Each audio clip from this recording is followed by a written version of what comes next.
विद्यार्थी मित्रांनो, आज आपण पाहणार आहोत genomics and human genomic project. आता जिनोमिक म्हणजे काय? Study of genome is called as genomics. पुढचा प्रश्न आपल्याला पडतो, जिनोम म्हणजे काय? हा जो हॅप्लॉइड सेट ऑफ क्रोमोझोम असतो त्याचा जो स्टडी असतो तर त्याला काय म्हणतात? जिनोम. किंवा कंप्लीट जेनेटिक कॉन्स्टिट्यूशनचा जिथे एका ऑर्गॅनिझमचा स्टडी केला जातो तर त्याला म्हणतात जिनोमिक्स. आणि तो जो कंप्लीट जेनेटिक इन्फॉर्मेशन असते त्याला म्हणतात जिनोम. आता इथं आपल्याला दिसतं हा सेल दाखवला आहे ना, हा सेल काय म्हणायचा? हॅप्लॉइड. हा जिनोम दाखवला आहे. जिनोम म्हणजे कंप्लीट त्याचं जेनेटिक कॉन्स्टिट्यूशन. तुम्हाला माहिती आहे हा ह्यूमनमध्ये क्रोमोझोम नंबर किती असतो? डिप्लॉइड सेलमध्ये 46. त्याचा हा 23 म्हणजे काय झाला? जिनोम. आणि त्याचा स्टडी म्हणजे जिनोमिक्स. मग त्याचा स्टडी कुठल्या लेवलने केला जातो? की आता समजा हा एक क्रोमोझोम आहे, या क्रोमोझोममध्ये कुठले जीन्स आहेत, त्यामध्ये न्यूक्लियोटाइड सिक्वेन्स कसा आहे, हा जो सगळा स्टडी येतो त्याला काय म्हटलं जातं? जिनोमिक्स. आता बघा इथं हा क्रोमोझोम दाखवला आहे, त्याच्या क्रोमोझोम बनलेला DNA पासून.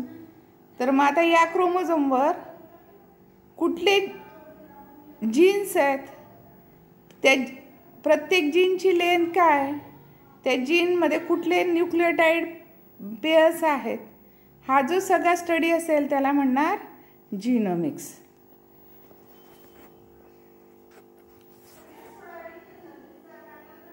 आता ह्यूमन जिनोम प्रोजेक्ट म्हणजे HGP, cracking down the life code, म्हणजे यामध्ये ह्यूमन जिनोमचा स्टडी केला जातो. पहिल्यांदा आपण पाहूया जिनोमिक्स. द टर्म जिनोम कोणी कॉइन केली? H. Winkler in 1920. आता जिनोम म्हणजे सांगितलं मी तुम्हाला, it is the total genetic constitution of an organism. ऑर्गॅनिझमचं टोटल जेनेटिक कॉन्स्टिट्यूशन जे असतं त्याला काय म्हणायचं? Genome. Alternatively it is complete copy of genetic information DNA or one set of chromosome, monoploid or haploid of an organism. One complete set म्हणजे आता मी सांगितलं तुम्हाला ह्यूमन बिईंगमध्ये 2n म्हणजे डिप्लॉइड नंबर किती असतो? 46. हॅप्लॉइड किती येईल? 23. मग त्याला काय म्हणायचं? 23 हा काय आपला जिनोम आहे. One complete set of chromosome किंवा complete copy of genetic information DNA. आपल्याकडे या 23मध्ये सगळे कंप्लीट आपली जेनेटिक इन्फॉर्मेशन आहे. The term genomic coin by TH. Roderick in 1986. आता जिनोमिक म्हणजे काय? Study of genome. पण कुठल्या ॲस्पेक्टने केला जातो? Analysis, sequencing and mapping of gene along with the study of their function. म्हणजे हा समजा एका क्रोमोझोमचा DNA आहे, याच्यात हा एक जीन आहे, या जीनची लेंथ किती, याच्यामध्ये या न्यूक्लियोटाइड बेस पेअर कुठल्या, आणि या जीनचं फंक्शन काय, हे सगळं याच्यामध्ये स्टडी केलं जातं. Sequencing, mapping, analysis along with study of their function. मग आपण कुठल्या कुठल्या ऑर्गॅनिझमचा जिनोम स्टडी केला? आपण ईस्टचा केला, माहिती तुम्हाला ईस्ट युनिसेल्युलर फंगस आहे. ड्रॉसोफिला मेलॅनोगास्टर ह्या फ्रूट फ्लायचा केला, एक टायनी फ्रूट फ्लाय जी TH. मॉर्गनने वापरली होती जेनेटिकच्या एक्सपेरिमेंटसाठी. माऊसचा आपण जिनोम स्टडी केला. का? की आपला आणि त्याचा आपल्याला कम्पेअर करण्यासाठी. कारण आणि हे ऑर्गॅनिझम आपण जेनेटिक स्टडीसाठी वापरतो लॅबोरेटरीमध्ये. Several addition genomes are now either actively been sequenced or strongly consider for sequencing. This include several micros, bee, tomato and other crop. आता आपण हे कन्सिडर केले. आता आपल्याला उत्सुकता असते आणि उत्सुकतेमुळेच आपण अजून माहिती मिळवण्याचा प्रयत्न करतो. मग आपण ड्रॉसोफिलाचा मिळवला, माऊस ईस्टचा मिळवला, तर आपण अजून आता अदर ऑर्गॅनिझमचा जिनोम स्टडी करतो आहे. जिनोमिक्सचे दोन टाईप्स आहेत. काय? स्ट्रक्चरल जिनोमिक्स की त्यामध्ये जीनचं मॅपिंग, सिक्वेन्सिंग आणि ॲनालिसिस केलं जातं प्रत्येक. म्हणजे ॲक्च्युली जिनोमचं मॅपिंग, सिक्वेन्सिंग आणि ॲनालिसिस केलं जातं. त्याला म्हणायचं स्ट्रक्चरल जिनोमिक्स. स्ट्रक्चर स्टडी केलं जातं त्याच्यामध्ये. न्यूक्लियोटाईड किती आहेत, त्याचं लेंथ काय त्या प्रत्येक जीनची, याला म्हणायचं स्ट्रक्चरल जिनोमिक. फंक्शनल जिनोमिक म्हणजे त्या सगळ्या जीनचं फंक्शन स्टडी केलं जातं. It deals with the study of function of all gene sequences and their expression in organism. म्हणजे तो जीन एक्सप्रेस कसा होतो याचं सगळ्याचं स्टडी कशामध्ये केला जातो, फंक्शनल जिनोमिक्समध्ये. आता या जिनोमिकचे ॲप्लिकेशन काय, कशा करता एवढी आपण उठाठेव करायची की प्रत्येक ऑर्गॅनिझम त्याचा आपण DNA काढायचा, नंतर त्या प्रत्येक DNAमध्ये प्रत्येक क्रोमोझोममधला DNA काढायचा, त्याचे जीन शोधायचे, त्या जीनचं स्ट्रक्चर, त्याचं फंक्शन, हे का करायचं? Improvement of crop plant. आपण आपली पिकं आहेत काही त्यांचे इम्प्रूव्हमेंट करतो, त्याकरता ते आवश्यक आहे. म्हणजे जेनेटिक इंजिनिअरिंगने पण आपण इम्प्रूव्हमेंट करतो आहे, आपण म्युटेशन करतो. तर मग जेनेटिक इंजिनिअरिंगने इम्प्रूव्हमेंट करताना काय करतो आपण, आपल्याला हवा तो जीन त्यामध्ये टाकतो आहे.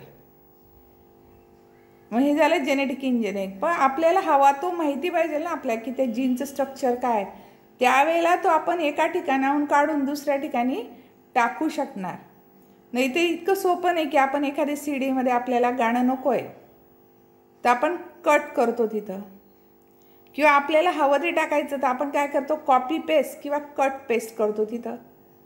मग तसं आता सायंटिस्ट जीन कॉपी पेस्ट करतात किंवा कट पेस्ट करतात, पण ते करू शकतात का की अगोदर त्या जीनचा स्टडी केला गेला आहे. म्हणजे जिनोमिक्स थ्रू तर जीन शोधला गेला आहे, त्याचं स्ट्रक्चर, त्याचं फंक्शन, आणि म्हणून ते करू शकतात. मग हे इम्प्रूव्हमेंट ऑफ क्रॉप प्लांटसाठी जिनोमिक्स गरजेचं आहे.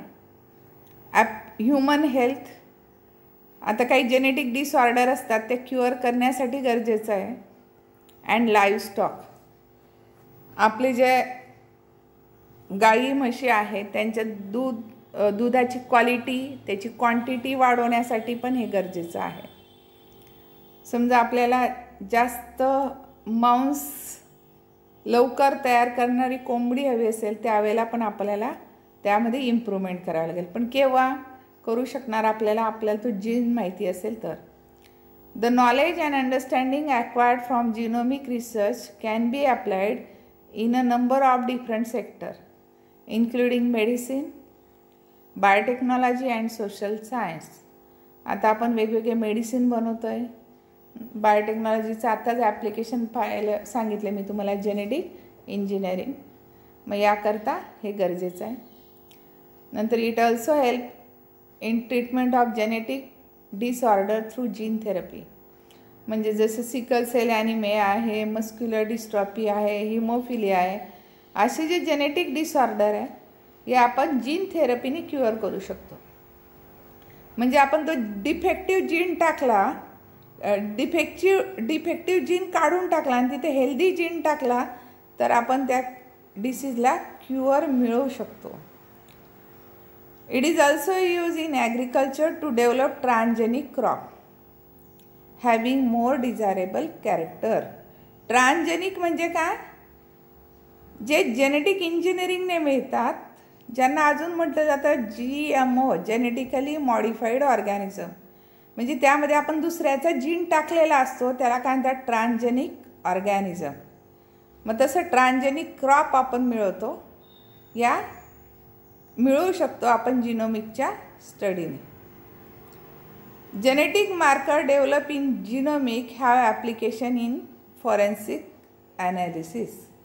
म्हणजे DNA फिंगर प्रिंटिंग हे जे टेक्निक आहे फॉरेन्सिक ॲनालिसिससाठी वापरलं जातं आणि त्यासाठी जेनेटिक मार्कर लागतात, ते आपण मिळवू शकतो. Genomic can lead to introduce new gene in micro organism to produce enzyme, therapeutic proteins and even biofuel. म्हणजे आपण एखाद्या मायक्रो ऑर्गॅनिझम जेनेटिक इंजिनिअरिंगने डेव्हलप करतो तर आपण वेगवेगळे प्रॉडक्ट त्या मायक्रो ऑर्गॅनिझम थ्रू मिळवू शकतो. म्हणजे तो प्रॉडक्ट तयार करणारा जीन आपण त्या मायक्रोबमध्ये टाकला. Introduce new gene in microbe, that is genetic engineering. मग आपण ज्या प्रॉडक्टसाठीचा जीन टाकला तो प्रॉडक्ट आपल्याला तो मायक्रो ऑर्गॅनिझम तयार करून देतो. म्हणून आपल्याला अगोदर काय माहिती पाहिजे, तो जीन. आणि म्हणून जिनोमिक हे इम्पॉर्टंट ब्रांच आहे. आता ह्युमन जिनोम प्रोजेक्ट, याच्यामध्ये ह्युमनचा जिनोम स्टडी केला गेला. ह्युमनचे 23 क्रोमोझोम स्टडी केले गेले आणि त्यावर असणारे सगळे जीन्स जे आहे त्याचं मॅपिंग, सिक्वेन्सिंग, ॲनालिसिस आणि फंक्शन स्टडी केलं गेलं. बघा ह्युमन जिनोम, आता हे बेस दाखवलेत की ह्या 4च बेस आहेत, पण त्याचे वेगवेगळे सिक्वेन्स मिळून वेगवेगळे जीन्स तयार होतात. ATGC माहिती आहे तुम्हाला. कधी इनिशिएट केला हा प्रॉडक्ट? 1990ला. आता कोणाच्या अंडर इनिशिएट झाला? International administration of human genome organisation, HUGO. आता हा स्टडी जो आहे हा मल्टीनॅशनल रिसर्च प्रोजेक्ट होता. त्यामध्ये मेन जो होतं coordinator US department of energy and national institute of health होते. आणि काही कंट्रीज होत्या, युनायटेड स्टेट, नंतर United Kingdom, France, Germany, Japan, India and China. 1990ला तो सुरू झाला आणि 2003ला तो प्रोजेक्ट हा कंप्लीट झाला. एम काय होते या प्रोजेक्टचे? Mapping the entire human genome at the level of nucleotide sequence. म्हणजे प्रत्येक क्रोमोझोमवरचा जीन आणि त्याचा न्यूक्लियोटाइड सिक्वेन्स मॅप केला गेला. To store the information collected from the project in databases. मग ती सगळी इन्फॉर्मेशन ही कॉम्प्युटरला फीड केली गेली आणि ती स्टोअर केली गेली. To develop tools and technique for analysis of the data. ते डाटा जो मिळालेला होता लार्ज स्केलवर त्याच्यासाठी ॲनालिसिससाठी टूल्स डेव्हलप करणे हे केम होतं. Transfer of the related technology to the private sector such as industries. आता समजा आपण इन्सुलिन सिक्रेटिंग जीन हा जो आहे त्याचा आपण सिक्वेन्स शोधला, न्यूक्लियोटाइड सिक्वेन्स शोधल्यानंतर तो सगळा जो डाटा कोणाला देणार? इंडस्ट्रीला. कारण इंडस्ट्री आपल्याला इन्सुलिन लार्ज स्केलवर तयार करून देणार डायबेटिकच्या ट्रीटमेंटसाठी. तुम्हाला माहिती आहे की डायबेटिकचे पेशंट जगामध्ये भरपूर आहेत आणि यांना इन्सुलिन लागतं आणि आपण ही जी सगळी इन्फॉर्मेशन ती इंडस्ट्रीला देणार. आणि हे सगळं करताना कसली काळजी घेणार होते ते? Legal, ethical, social issues which may arise from the project. HGP मुळे काय झालं? रॅपिड डेव्हलपमेंट झाली. New era of biology, area in biology called as bio informatics. की बायो इन्फॉर्मेटिक्समध्ये डाटा कलेक्ट केला जातो, त्याचा ॲनालिसिस केलं जातं. ही नवीन एक फील्ड डेव्हलप झाली.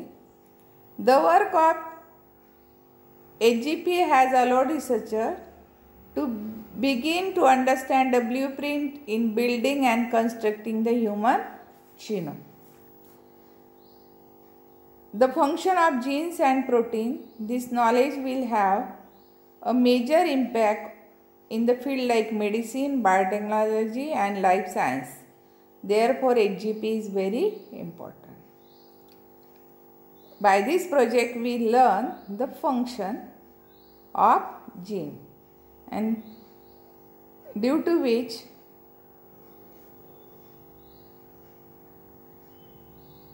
major impact in the field like medicine, biotechnology and the life science. Therefore, HGP is very important.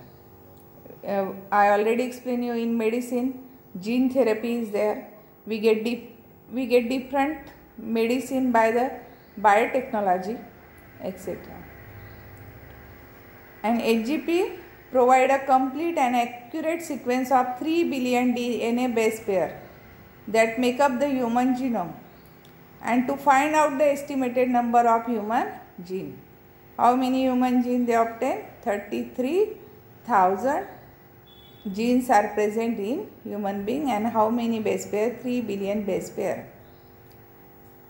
The project also aimed to sequence the genome of several other organisms such as bacteria, E. coli, then a free living non-pathogenic nematode, Caenorhabditis elegans, then Saccharomyces cerevisiae, that is yeast, Drosophila, that is fruit plant, rice and Arabidopsis, and Mus musculus, that is mouse. Complete genome sequence of these model organism will be useful for comparative study that will allow researchers to study gene function of these organism. आपण फक्त human genome नाही study केला, आपण E कोलायचा केला, नंतर ईस्टचा केला, fruit फ्लायचा, का तर कंपेअर करण्यासाठी ह्यूमन जिनोम बरोबर. आणि त्यांनी आपल्या काय लक्षात आलं, हे बघा इथं दिलं आहे ऑर्गॅनिझम, त्याचा क्रोमोझोम नंबर, जीन नंबर आणि साईज, म्हणजे बेस पेअर किती. आता ह्यूमनचा विचार केला, chromosome 46, gene 33,000, base pair 3 billion. In case of Mouse आपल्यापेक्षा किती स्मॉलर आहे, तरी त्यामध्ये क्रोमोझोम किती आहेत? 40, म्हणजे आपल्यापेक्षा फक्त 6 क्रोमोझोम कमी आहे आणि आपल्यापेक्षा फक्त 8,000 जीन कमी आहेत, म्हणजे 25,000 जीन आहेत आणि बेस पेअर 2.9 बिलियन. आता fruit fly Drosophila melanogaster house फ्लायपेक्षा लहान असते, म्हणजे जी माशी असते त्याच्यापेक्षा ती फार छोटी आहे. क्रोमोझोम नंबर किती? 8, पण जीन आहे 13,000 आणि बेस पेअर 165 मिलियन. आता प्लांट दिले एक ॲरेबिडॉप्सिस, क्रोमोझोम 10. आता बघा इथं क्रोमोझोम 10 आहे, जीन किती? 25,000. इथं क्रोमोझोम 40 आहे, पण तरी जीन किती? 25,000. Base pair 157 million. राऊंड वर्ममध्ये chromosome number 12, gene number 19,000 and base pair 97 million. आता ईस्टमध्ये 32 क्रोमोझोम, युनिसेल्युलर फंगस आहे, त्याच्यामध्ये 32 क्रोमोझोम आहेत, जीन आहे 6,000 आणि बेस पेअर 12 मिलियन.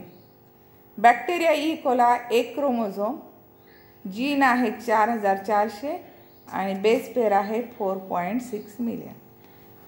तर ह्या चार्टवरून काय लक्षात येतं? The secret of our complexity may lie not in the number of our gene but how we use them. आता आपण सगळ्यात कॉम्प्लेक्स ऑर्गॅनिझम आहोत. आपल्यामध्ये क्रोमोझोम 33,000 आहे. आता हे एवढे कॉम्प्लेक्स नाही, सॉरी, आपल्यामध्ये जीन किती आहे? 33,000 आहे. आता बाकीचे एवढे माऊस लक्षात घ्या, आपल्या एवढा कॉम्प्लेक्स नाही. मग आपली जी कॉम्प्लेक्सिटी जी नंबरमध्ये नाही तर कशामध्ये, आपण कसे वापरतो त्यावर आहे. It will lead to understanding of gene structure and function in other species. Since we possess many of the genes same as these of flies, roundworm and mice, such studies will lead to greater understanding of human evolution. आता आपण यांच्यापेक्षा वेगळे आहोत, पण काही gene आपल्यामध्ये आणि यांच्यामध्ये सारखे आहेत. मग हे आपली उत्क्रांती कशी झाली हे सांगायला हे मदत करेल. आता सारखेपणा काय? कारण आपण सगळे एका ॲन्सिस्टरपासून आलो. लक्षात घ्या, प्लांट, ॲनिमल हे जरी वेगवेगळे असले, मायक्रो ऑर्गॅनिझम वेगवेगळे असले, तरी त्यांच्यामध्ये बेसिक सिमिलॅरिटी आहे. They are made up of cell. नंतर आपण सगळे एनर्जी घेतो, कोणापासून घेतो? नेचरपासून घेतो, एन्व्हायरमेंटपासून घेतो. सगळ्यांमध्ये ATP असतो. मग हे काय दाखवतो? These are basic similarities. आणि या सिमिलॅरिटी काय? कारण आपण सगळे एका ॲन्सिस्टरपासून आलो. तसं जिनोमिक आपलं जे इव्होल्युशन कसं झालं हे आपल्याला स्टडी करायला मदत करणार आहे. Thank you friends.